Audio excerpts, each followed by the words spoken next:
सोचिए जरा, जिस पहाड़ ने सालों से दिल्ली एनसीआर को रेगिस्तान बनाने से रोका, जिसने हवा को साफ रखा, जिसने पानी को जमीन में संभाल कर रखा, अगर वही पहाड़ कागजों से गायब कर दिया जाए तो क्या होगा। नमस्कार, आदाब, जोहार। मैं हूं सादिया और आप देख रहे हैं न्यूज 5M।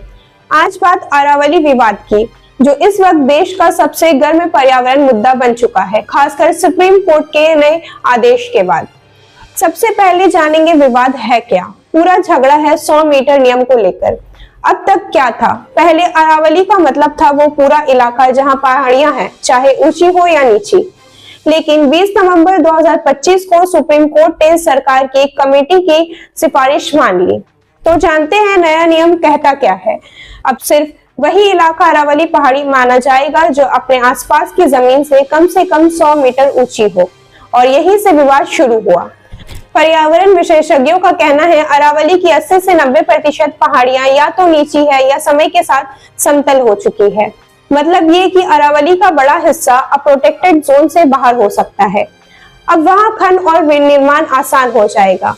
आइए जानते हैं विरोध क्यों हो रहा है। सुप्रीम कोर्ट के फैसले के बाद देश भर में आवाज उठनी शुरू हो चुकी है। चक्करपुर, वजीराबाद बंद और अरावली बायोडायवर्सिटी पार्क के पास हजारों लोगों ने ह्यूमन चेन बनाई। नारा साफ था, अगर अरावली गई तो दिल्ली, गुरुग्राम की हवा और पानी भी गया। इस फैसले का विरोध में छात्र, स्थानीय लोग, पर्यावरण कार्यकर्ता सब सड़क पर थे।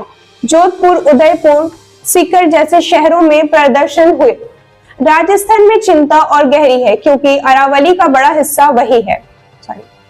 राजस्थान में चिंता गहरी है क्योंकि अरावली का बड़ा हिस्सा वही है।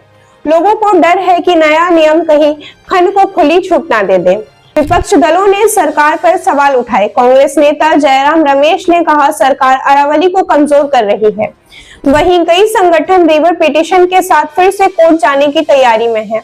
अब जानते हैं अगर अरावली कमजोर हुई तो नुकसान क्या होगा। रेगिस्तान का फैलाव। अरावली एक दीवार की तरह है जो थार की रेत को दिल्ली, हरियाणा तक आने से रोकती है। अगर ये दीवार कमजोर हुई तो एनसीआर की जमीन धीरे धीरे बंजर हो सकती है। पानी का संकट। अरावली बारिश के पानी को जमीन के नीचे भेजता है। गुरुग्राम और दिल्ली पहले ही पानी की कमी झेल रहे हैं। अरावली के बिना स्थिति और मुश्किल हो सकती है।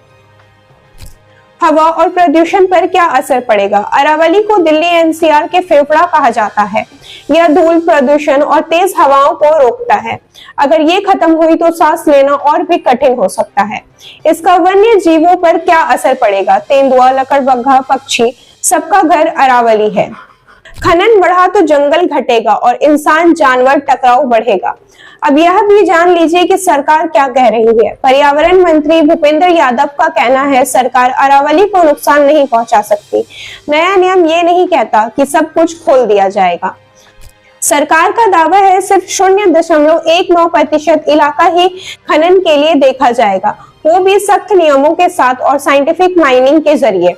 सरकार खुद को अरावली संरक्षण के लिए प्रतिबंध बता रही है। तो सवाल सीधा है, क्या ये नियम वाकई वैज्ञानिक सुधार है या फिर अरावली को धीरे धीरे कमजोर करने का रास्ता। एक तरफ विकास की दलील, दूसरी तरफ हवा, पानी और भविष्य की चिंता। फिलहाल विरोध जारी है। मामला कोर्ट और सड़कों दोनों जगह चल रहा है। आप क्या सोचते हैं, क्या अरावली को और मजबूत सुरक्षा मिलनी चाहिए? अपनी राय हमें कमेंट में जरूर बताइए। मैं हूं सादिया और आप देख रहे हैं न्यूज 5M। धन्यवाद।